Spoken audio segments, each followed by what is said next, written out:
திரு தமிழன் பிரசன்னா கல்யாண சுந்தரம் வைத்ததுல குறைந்தபட்ச பொறுப்பை கூட அரசு எடுத்துக்கலன்றது ஒன்று. ரெண்டாவது, இது அரசியல் ஆக்குனதே ஆளும் தரப்பு தான், திமுக தான் அப்படின்ற குற்றச்சாட்டை முன்வைக்கிறார். புதிய தலைமுறை வட்டமேஜை விவாதத்தினுடைய நேயர்களுக்கு வணக்கம். ஒரு நீண்ட இடைவெளிக்கு பிறகு வட்டமேஜை மாநாட்டில் பங்கேற்பதில் மகிழ்ச்சி. என் பாசத்திற்குரிய சகோதரர் கல்யாண சுந்தரம் அவர்கள் சில குற்றச்சாட்டுகளை வைத்திருக்கிறார். அந்த குற்றச்சாட்டுகளுக்கு பதில் சொல்வதற்கு முன்னால் நான் தலைப்பை ஒரு முறை அவருக்கு நினைவுபடுத்த விரும்புகிறேன். கரூர் துயரம் யார் பொறுப்பேற்க வேண்டும், யார் அரசியல் செய்ய வேண்டும்? அரசுதான் பொறுப்பேற்க வேண்டும் என்பது கல்யாண சுந்தரம் அவர்களுடைய வாதம். நான் அதற்கெல்லாம் பதில் சொல்லப் போவதில்லை. நான் 2 நிகழ்வுகளை சொல்கிறேன். ஒன்று, நம்ம ஊரில் ஒரு பழமொழி சொல்லுவாங்க, அன்னையை எப்போ சாவான் திண்ணை எப்போ காலியாகும் அப்படின்னு ஒரு பழமொழி சொல்லுவாங்க. இன்னொன்று, எரியிற வீட்டில் எதையெல்லாம் திருடிட்டு போகலான்னு பார்க்குறவன் உலகமகா திருடேன் அப்படின்னு சொல்லுவாங்க. இப்போ அன்னை எவன் சாவான் எப்போ திண்ணை காலியாகும் அப்படிங்கிற இடத்துல புரட்சி தமிழர் எடப்பாடியும், எரியிற வீட்டில் எதை திருடலாம் அப்படிங்கிற இடத்துல பாசத்திற்குரிய பாஜகவும் இருக்கிற நிலையை கண்டு நான் ரொம்ப வேதனை அடைகிறேன். அந்த வார்த்தையை மட்டும் தவிர்த்தரலாம். தவிர்த்துருங்க. ஏன் அப்படின்னா, அரசியல் செய்வது யார் இந்த துக்க நிகழ்வில் அப்படிங்கிறப்ப ஒரு பிரச்சார கூட்டம், இந்த நிகழ்வெல்லாம் நடந்து முடிஞ்சதுக்கு அப்புறம் கல்யாண சுந்தரம் அவர்கள் ஆதரிக்கிற எடப்பாடி அவர்கள் ஒரு கூட்டத்துக்கு போறார்.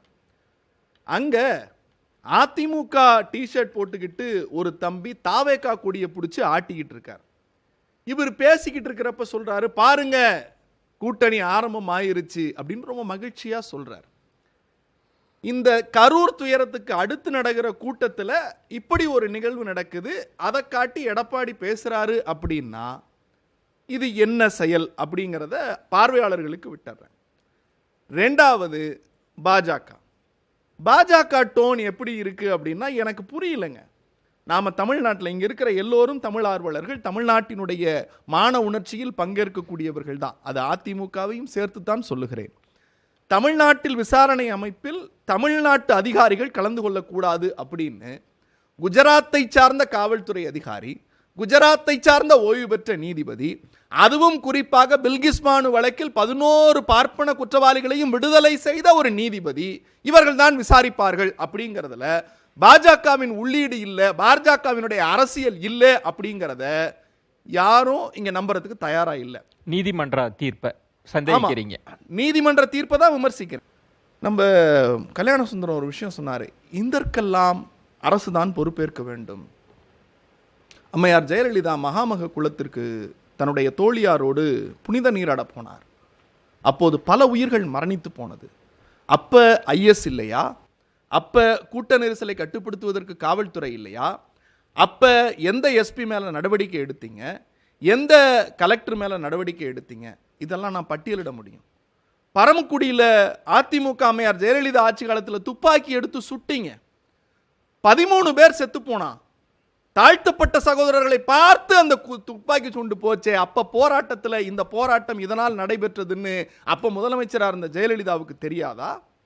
தூத்துக்குடி கலவரத்தில் கிட்டத்தட்ட ஸ்னோலின்னு 13 வயசு பிள்ளைய வாயில குறி வச்சு சுட்டிங்களே சார், அப்ப உங்க ஐஎஸ் எங்க போச்சு அப்படின்னு என்னால கேட்க முடியும். இது அரசாங்கம் நிகழ்த்திய அரச பயங்கரவாதம். இங்க அப்படி அல்ல. நான் எங்க தலைவர் நினைச்சு நான் பெருமைப்படுறேன். எங்கள் மரியாதைக்குரிய முத்துவேல் கருணாநிதி ஸ்டாலின் அவர்களை நினைத்து பெருமைப்படுகிறேன். நான் இந்த மேடை கூட அரசியலுக்கு பயன்படுத்த விரும்பல. நீங்க நினைச்சிருந்தா ஒரு உதாரணத்துக்கு சொல்றேன், ஒரு ஒப்பீட்டு அளவில் சொல்றேன். அம்மையார் ஜெயலலிதா இந்நேரம் உயிரோடு இருந்து அவர் இந்த நாட்டின் முதலமைச்சராக இருந்திருந்தால் விஜய் இந்நேரம் புழலில் களி தின்று கொண்டிருந்திருப்பார். புசி ஆனந்த் எங்கே வேலூரில் எங்கேயாவது ஒரு இடத்தில் உட்கார வைக்கப்பட்டிருப்பார். அல்லது அதிமுகவை சார்ந்தவர்கள் அவர்கள் அமைச்சராக இருந்தார்கள் என்றால் இந்நேரம் விமர்சித்து பேசி இருந்தால் விஜயை ஒட்டுமொத்தமாக நசுக்கி இருப்பார்கள். இதுதான் நிலவரம். ஆனால் எங்கள் தலைவர் சொன்னார், எங்கள் முதலமைச்சர் சொன்னார், எந்த அரசியல் இயக்க தலைவனும் தான் தொண்டன் மரணிப்பதை விரும்ப மாட்டான். த மேக்னிஃபிஷன்ட் பாலிட்டிஷியன். ஒரு தலைவர் அரசியல் முதிர்ச்சியோடு செயல்படுகிறார்.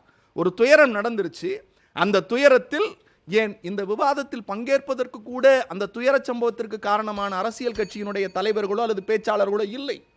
பொறுப்பேற்க வேண்டியது யார் என்று வருகிற போது முழுக்க முழுக்க இந்த நிகழ்ச்சியை ஏற்பாடு செய்த தாவேகாவினுடைய இயக்க தலைவர் விஜய் அவர்கள்தான். ஏன் என்கிற கேள்வி வரட்டும். அந்த கேள்வி வருகிற போது, சார் ஒரு துயர சம்பவம் நடந்துருச்சு, தொண்டன் செத்து போயிருக்கான், எதிர்க்கட்சியோ, ஏன் எடப்பாடி பழனிசாமி கூட அந்த இடத்துல சொன்னார். நான் அந்த அந்த அந்த அந்த இரவு அவர் சொன்ன பேட்டியை நான் பாராட்டுறேன். அந்த பேட்டியில சொன்னாரு, எங்கள் தலைவர் அந்த சொன்னார்ல அதே டோன்ல சொன்னாரு, இது விஜய் இதுல பாடம் கற்பிக்கணும், விஜய் இதுல தெரிஞ்சுக்கணும் அப்படின்னார். இப்ப எல்லா இயக்கங்களும் அப்படித்தான் சொன்னது. 2 இயக்கங்கள் அரசியல் டோனுக்காக, பாஜகவும் அதற்கு பிறகு அதிமுகவும் டோனை மாத்தினீங்க. அப்ப இதில் அரசியல் செய்வது அதிமுக, பொறுப்பேற்க வேண்டியது தாவேகாவினுடைய விஜய்.